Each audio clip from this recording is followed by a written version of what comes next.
Oke teman-teman, selamat datang. Pernah nggak sih buka laporan keuangan perusahaan, lihat angkanya tebel banget, dan langsung pusing duluan? Nah, hari ini anggap saja saya ini mentor kalian. Kita akan bedah bareng-bareng laporan tahunan dari AKR Korporindo. Percaya deh, setelah sesi ini, cara kalian melihat angka-angka ini bakal beda total. Saya tahu kok, angka di mana-mana, istilah akuntansi yang aneh-aneh, kelihatannya ribet banget. Tapi tenang, di balik semua kerumitan ini, sebetulnya ada sebuah cerita bisnis. Dan tugas kita bareng-bareng adalah belajar membaca cerita itu. Yuk kita mulai petualangannya. Oke, kita langsung masuk ya. Aturan main nomor satu, dan ini penting banget bagi investor cerdas, sebelum kita sentuh satu angka pun, kita harus ngerti dulu gimana caranya perusahaan ini cari duit. Apa sih sebetulnya mesin yang bikin bisnis ini jalan? Tanpa paham ini, angka-angka itu ya cuma sekedar angka, nggak ada artinya. Coba deh kita lihat ini. Akra itu ternyata bukan cuma satu jenis bisnis loh. Mereka punya ekosistem yang lengkap banget. Ada terminal buat penyimpanan, ada jasa logistik buat ngangkut barang, bahkan ada pabrik kimia dan unit perdagangannya sendiri. Ini strategi yang cerdas banget. Jadi, kalau satu sektor lagi lesu, sektor lain bisa menopang. Ini tuh kayak mereka membangun benteng bisnis yang kokoh buat ngurangin risiko pasar. Nah, setelah kita tahu apa yang mereka kerjakan, sekarang waktunya kita lihat kesehatan fundamental perusahaan ini. Kita akan intip neraca keuangannya. Saya suka banget menyebut ini sebagai X-ray finansial. Kenapa? Karena ini kasih kita gambaran instan, kayak potret gitu, tentang seberapa kokoh struktur keuangan perusahaan di satu waktu. Total aset 36,5 triliun rupiah.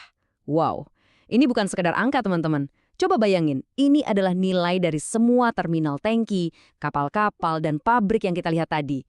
Inilah total mesin yang mereka punya buat menghasilkan uang. Gede banget kan? Tentu, ada sisi lainnya.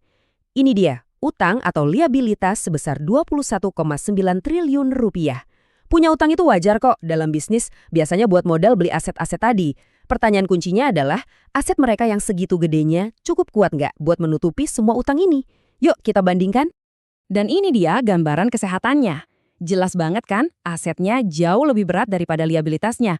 Nah, selisih antara keduanya itu, yang disebut ekuitas, itulah kekayaan bersih yang sesungguhnya dimiliki para pemegang saham.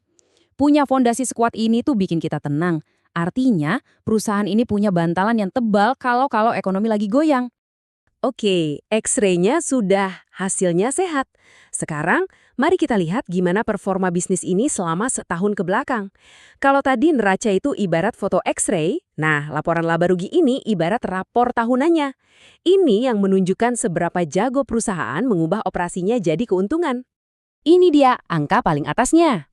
Pendapatan sebesar 46 triliun rupiah. Ini adalah total semua uang yang masuk dari penjualan bahan bakar, kimia, dan jasa logistik mereka sepanjang tahun. Angka yang luar biasa besar. Tapi ingat, pendapatan itu belum tentu keuntungan. Kita harus lihat dulu biayanya. Tentu saja, untuk dapat 46 triliun itu, ada modal yang harus dikeluarkan. Nah, ini dia beban pokok penjualannya, 41,9 triliun. Ini biaya bahan baku dan produksinya. Sekarang, mari kita kurangi pendapatan dengan biaya ini untuk lihat laba kasarnya. Dan ini dia hasilnya, laba kotor sebesar 4,1 triliun. Ini adalah laba dari bisnis inti mereka, yang jadi ukuran seberapa efisien mereka beroperasi. Cukup solid untuk industri ini, tapi ini baru awal dari cerita laba. Perjalanan masih panjang. Laba kotor itu memang penting, tapi itu baru di tengah jalan. Masih banyak biaya-biaya lain yang harus dibayar. Sebagai investor, sebagai calon pemilik perusahaan ini, pertanyaan yang paling penting buat kita adalah, setelah semua biaya dibayar lunas, berapa banyak sih keuntungan bersih yang jadi jatah untuk setiap lembar saham yang kita punya? Nah, ini dia, angka yang paling kita tunggu-tunggu sebagai investor.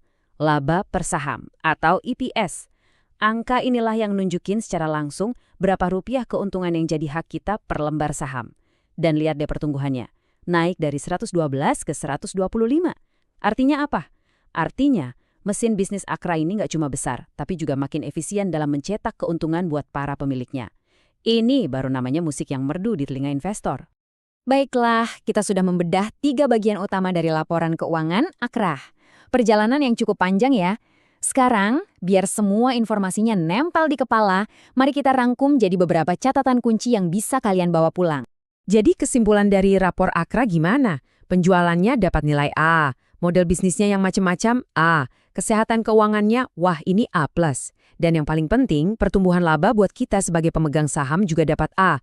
Secara keseluruhan, ini adalah potret perusahaan yang sangat sehat dan sedang bertumbuh. Tapi ingat ya, analisis kita hari ini bukanlah garis finish. Justru, ini adalah garis start. Sekarang, kalian punya dasar yang kuat. Pertanyaan selanjutnya ada di tangan kalian. Mungkin kalian mulai berpikir, pertumbuhan ini kira-kira bisa lanjut terus nggak ya? Atau kalau kinerjanya sekeren ini, berapa sih harga wajar sahamnya? Nah, data ini memberdayakan kalian untuk bertanya lebih cerdas. Selamat berinvestasi!